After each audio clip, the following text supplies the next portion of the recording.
أعوذ بالله السميع العليم من الشيطان الرجيم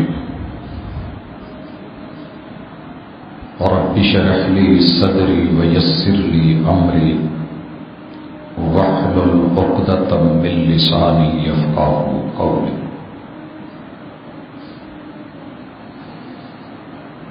حاضرین مجلس، احباب گرامی، سامعین و ناظرین، انسان کو اللہ رب العزت نے خیر اور شر دونوں طرح کے معاملات چلانے نمٹانے کی صلاحیتوں سے نوازا ہے۔ اگر وہ رب چاہتا تو فرشتوں کی طرح اس میں صرف اور صرف خیر رکھ دیتا، کوئی پوچھنے والا نہ ہوتا، مگر مالک کی مرضیاں ہیں کہ فرشتوں کو ریموٹ کنٹرول بنا کے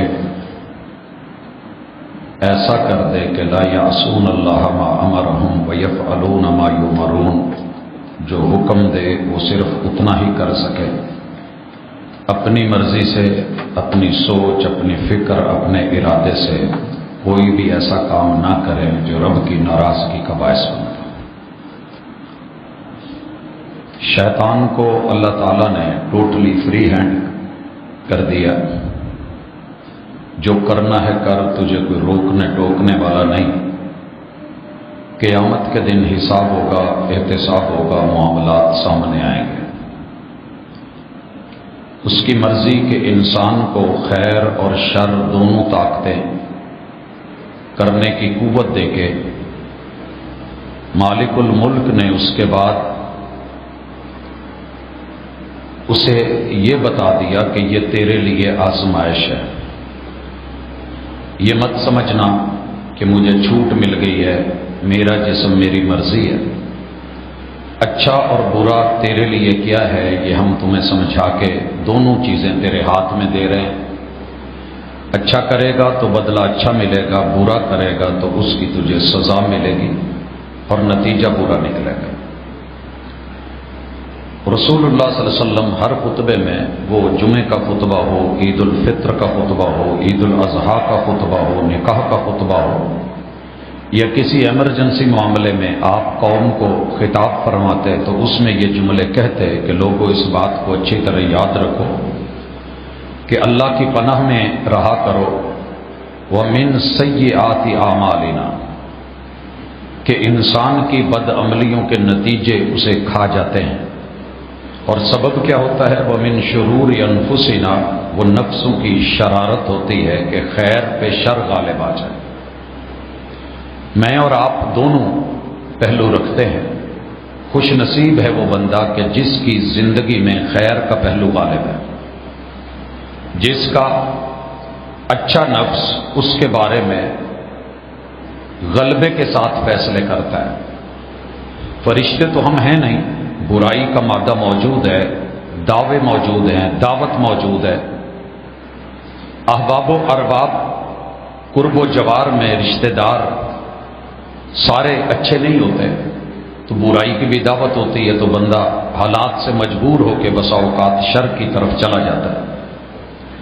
لیکن مزہ یہ ہے کہ غلط جگہ پہ جا کے بھی اگر مجبوراً چلا گیا ہے تو اس کی سوچ اچھی ہے، فکر اچھی ہے، اور اس کی یہ کوشش ہو کہ مجھے یہاں سے نکلنا ہے، مجھے بچنا ہے۔ آج کی ہماری ملاقات اسی حوالے سے ہے کہ اگر ہم اپنے خیر کے پہلو کو غالب کر لیں گے تو آئے ہوئے عذاب بھی مالک ٹال دیتا ہے۔ جیسا کہ یونس علیہ السلام کی قوم میں برائیاں تھیں، جرم تھے، زیادتیاں تھیں، پیغمبر ناراض ہو گئے، انہیں چھوڑ کے چلے گئے اور وارننگ دے دی کہ تم پہ اللہ کا عذاب آ رہا ہے۔ میرے مالک نے اپنے پیغمبر کی بات کو جھٹلایا نہیں ہے، لیکن قوم کے اندر جو اصول ہے کہ اجتماعی جرم کرنے والے جب اجتماعی طور پہ توبہ طائب ہو گئے تو اللہ تعالیٰ نے ان سے عذاب کو ٹال دیا۔ امت مسلمہ بالخصوص اور دنیا بالعموم میں اس صدی کے شروع سے دیکھ رہا ہوں کہ عذابوں کے گھیرے میں ہے، اللہ کی پکڑ کے نرغے میں ہے، مگر کوئی سمجھ نہیں رہا۔ جو نہیں سمجھنا چاہتا نہ سمجھے، کم از کم ہم اپنے طور پہ اپنی اصلاح کے لیے کچھ کریں۔ اور اس ملاقات کا صرف اتنا ہی مقصد ہے کہ ہمارا ناراض رب، روٹھا ہوا رب مان جائے اور ہم کچھ ایسا کر لیں کہ کم از کم اگر یہاں کہیں کسی عذاب کے اندر باقیوں کے ساتھ شامل ہو بھی جائیں تو قیامت کے دن اللہ نیتوں، ارادوں اور ایمان کی اساس پہ الگ کر دے اور کھڑا کرے۔ ماں جی نے پوچھا تھا کہ اگر نیک لوگ موجود ہوں، اچھے لوگ موجود ہوں، افعال خیر کرتے ہوں، تو کیا اللہ کا عذاب ان نیک لوگوں کو بھی اپنے گھیرے میں لے لے گا؟ کہا جی۔ جب رب ناراض ہوتا ہے تو پھر یہ نہیں دیکھتا کہ اس میں نیک کتنے ہیں، بد کتنے ہیں۔ اور قیامت کے دن یہ فرق ہوگا کہ جو اچھے ہیں، خیر خواہ ہیں، دعوت دیتے ہیں، لوگوں کو سمجھاتے ہیں، امر بالمعروف نہی عن المنکر کے معاملات کو دیکھتے اور چلاتے ہیں، اللہ تعالیٰ انہیں قیامت کے دن الگ کر دے۔ بہرحال آغاز کر رہا ہوں کہ اللہ کی سب سے پہلی نافرمانی کس بنیاد پہ کی گئی؟ اللہ کی سب سے پہلی نافرمانی، مالک کی، خالق کی نافرمانی سب سے پہلے تکبر کی بنیاد پہ۔ لفظ تکبر ذہن میں رکھیے گا۔ دوسری چیز، اسی کو ہم غرور کہتے ہیں، غرور دھوکہ ہوتا ہے۔